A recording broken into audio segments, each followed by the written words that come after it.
Completamente cercados, Ugledar se convirtió en una ratonera para las fuerzas ucranianas atrapadas sin escapatoria ante el ejército ruso. Con ataques calculados desde Bodianoye y Prechitkovska, las líneas ucranianas colapsaron, dejando a los defensores sin más opción que ocultarse en sótanos y minas, temblando bajo el estruendo de la artillería rusa. Más de 40 hombres, exhaustos y sin esperanza, optaron por rendirse. Las tropas rusas se alzaron victoriosas llevándose no solo la ciudad, sino también un arsenal de armas de la OTAN abandonadas en la desesperada retirada. Lanzagranadas turcos, morteros silenciosos polacos, armas estadounidenses, todos ellos trofeos que narran la derrota. Con este último bastión en manos rusas, el camino hacia Velikaya, Novoselka y Zaporozhye queda despejado. La carretera entre Donetsk y Mariupol está asegurada. Los detalles a continuación.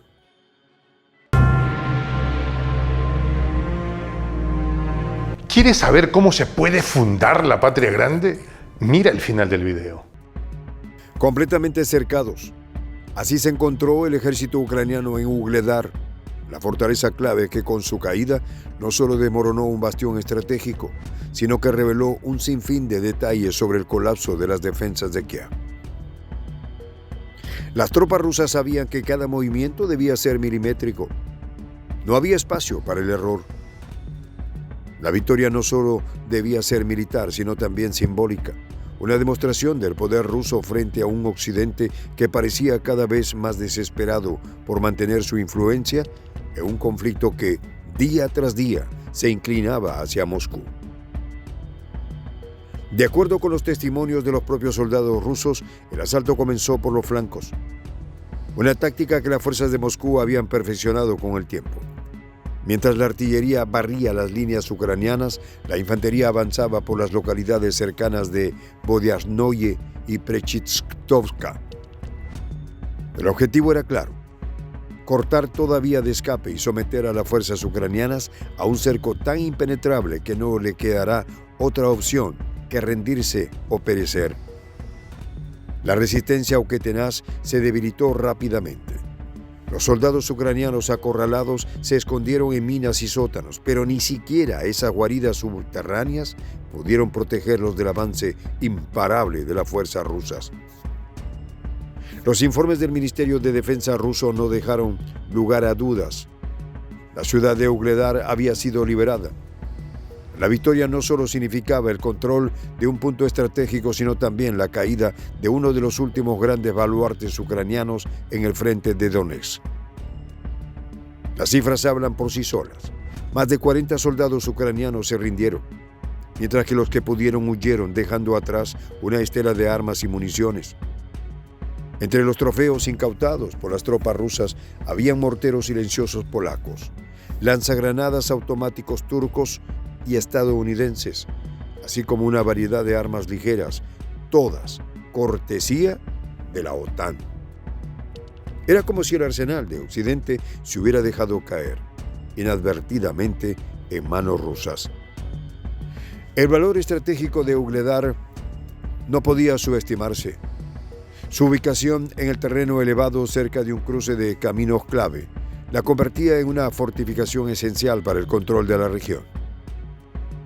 Desde su dominio, los ucranianos podían controlar el tráfico hacia Donetsk y al mismo tiempo mantener una línea de suministro vital para sus tropas en otras áreas de Donbass y Zaporozhye. Pero con la liberación de la ciudad, todo eso había terminado. Ahora las fuerzas rusas podían avanzar hacia nuevas posiciones con la moral alta y la convicción de que el fin del conflicto estaba cada vez más cerca. La maniobra fue rápida y devastadora. Según los relatos de los soldados rusos, la liberación de Ugledar se hizo evidente ya en septiembre, cuando las defensas ucranianas comenzaron a colapsar bajo la presión de los ataques simultáneos desde el norte y el oeste. La coordinación entre las unidades rusas era impecable. Mientras que las fuerzas ucranianas parecían desorganizadas y cada vez más incapaces de mantener una defensa coherente, no hubo piedad comentó un soldado ruso recordando cómo la artillería y la aviación rusas eliminaron cualquier posibilidad de resistencia significativa. Con la caída de Ugledar, las Fuerzas Armadas rusas no solo ganaron terreno, sino que asestaron un golpe crucial a la moral del ejército ucraniano. La retirada de las tropas de Kiev fue inevitable. La amenaza de cerco era demasiado grande y el alto mando ucraniano no tuvo más remedio que autorizar la retirada de las unidades que aún resistían, salvando lo poco que quedaba de su equipo militar y, más importante, de su personal. En la última jornada de combates, las pérdidas ucranianas superaron las 2.000 bajas. Más de 146 posiciones ucranianas fueron destruidas, incluidas importantes instalaciones de infraestructura energética que apoyaban las operaciones militares de Kiev. Las defensas aéreas rusas, siempre vigilantes, derribaron una impresionante cantidad de misiles y drones enemigos, todos de fabricación estadounidense. Entre ellos, los famosos misiles tácticos ATACMS y los proyectiles del sistema HIMARS. Era un desfile de tecnología occidental que caía una tras otra ante la superioridad de las defensas rusas. La guerra, que muchos en Occidente esperaban que fuera rápida y decisiva en favor de Ucrania, se había convertido en un lento y doloroso recordatorio de las limitaciones del arsenal de la OTAN. Las brigadas ucranianas como la 57ª de Infantería Motorizada o la 92ª de Asalto Aerotransportada, que habían sido elogiadas en su día como el orgullo del ejército de Kiev, estaban siendo diezmadas, una tras otra. Las posiciones rusas, en cambio, se fortalecían. En las zonas de Kharkov, Donetsk y Lugansk, las tropas rusas repelieron contraataques y asestaron golpes demoledores a las brigadas mecanizadas ucranianas. No solo fue Ugledar el escenario de esta contundente victoria rusa. Las fuerzas del grupo continuaban su avance, mejorando posiciones y asegurando nuevos territorios. En cada localidad liberada, las tropas encontraban más y más pruebas de la desesperación de Kiev. Los depósitos de municiones abandonados, los vehículos blindados destruidos y los restos de tecnología militar de la OTAN se acumulaban como evidencia de una guerra que Ucrania estaba perdiendo. El Ministerio de Defensa ruso, en un comunicado, subrayó la importancia de estas victorias, no solo para el avance territorial de las Fuerzas Armadas de Moscú, sino también para el control de las principales rutas de abastecimiento. Con Ugledar en manos rusas, las líneas de comunicación entre Donetsk y Mariupol estaban ahora seguras, lo que permitía una mayor fluidez en el suministro de tropas y recursos hacia el frente. La moral de las tropas rusas no podían estar más altas. Pero quizá lo más significativo de esta campaña fue lo que se descubrió tras la retirada ucraniana. Las armas de la OTAN, abandonadas en Ugledar, no solo eran un trofeo, sino una prueba de cómo Occidente había apostado por una estrategia fallida. Las fuerzas rusas ahora tenían en su poder tecnología de vanguardia, que irónicamente podrían usar para mejorar aún más sus capacidades. Es irónico, comentó un soldado ruso con una sonrisa. Nos enfrentamos a la OTAN sin siquiera tener que cruzar sus fronteras. Mientras tanto, en Kiev, las noticias de la derrota en Ugledar cayeron como una bomba. Las autoridades ucranianas intentaron maquillar la retirada como una maniobra estratégica, pero las cifras no mentían. La pérdida de uno de sus bastiones más importantes en Donetsk no podía ser vista como otra cosa que una derrota humillante. Cada vez era más evidente que las fuerzas ucranianas, por mucho que intentaran resistir, no podían competir con la maquinaria bélica rusa. Mientras que los soldados rusos avanzaban con confianza y determinación, los ucranianos luchaban por mantener sus líneas, sabiendo que cada día que pasa, la victoria se les escapa de las manos. Las pérdidas de Kiev son numerosas. Desde el comienzo de la operación militar especial han sido destruidos 646 aviones militares ucranianos, 283 helicópteros, 32.871 drones, 580 sistemas de misiles antiaéreos, 18.527 tanques y otros vehículos blindados de combate, 1.469 vehículos de sistemas de lanzacohetes múltiples, 15.619 cañones de artillería de campaña y morteros, así como 26.942 vehículos militares especiales, según cifras del Ministerio de Defensa ruso.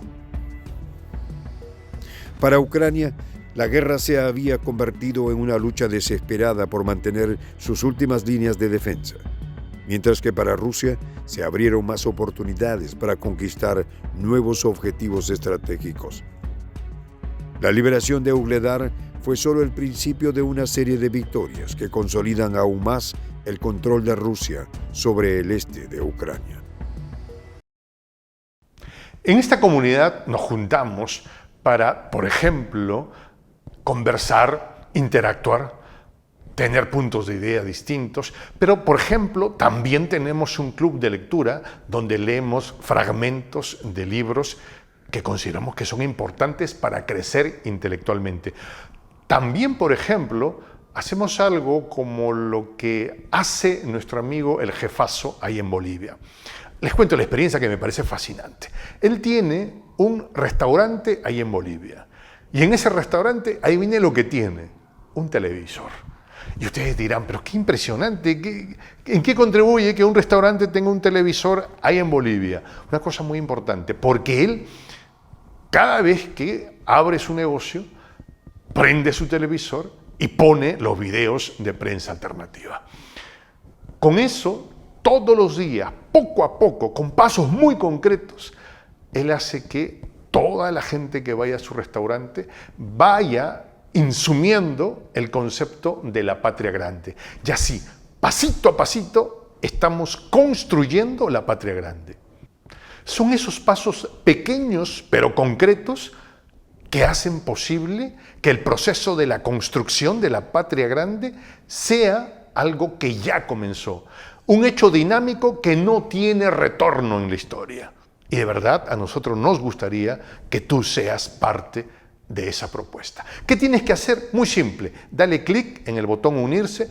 De hecho, al hacerlo también contribuirás con una pequeña cantidad de dinero que permitirá que Prensa Alternativa produzca más y mejores videos. De verdad que te esperamos.